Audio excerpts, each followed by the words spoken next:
Corona के चक्कर में शादी रुक गया है।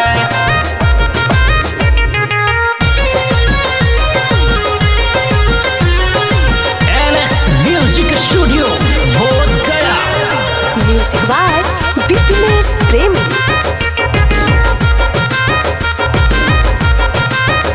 जब से आया है पूरा छाया है,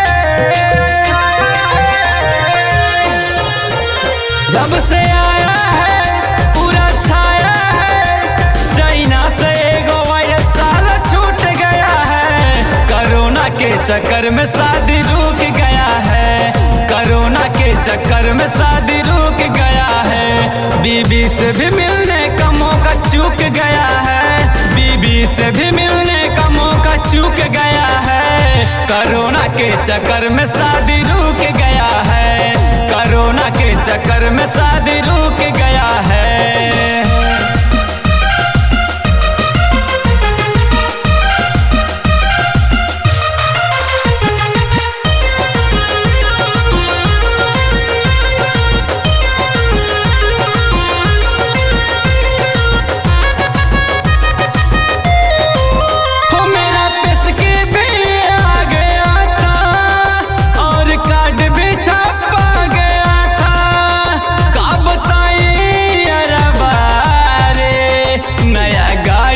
कसा गया था, नया गाड़ी कसा गया था। मेरा पेश के भी आ गया था और कार्ड भी छापा गया था। का बताइए अरबा रे, नया गाड़ी कसा गया था। डेट बढ़ाया है, मुझे पगलाया है। टोला जबर में इज्जत मेरा झुक गया है। कोरोना के चक्कर में शादी रुक गया है।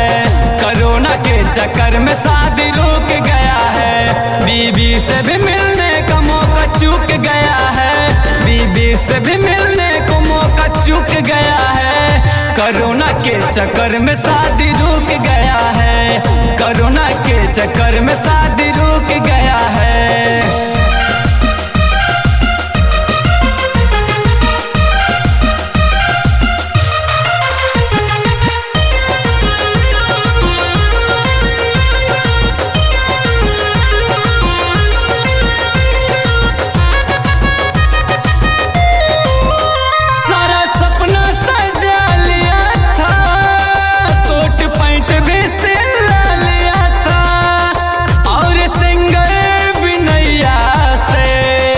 एक गाना गवा लिया था, एक गाना गवा लिया था।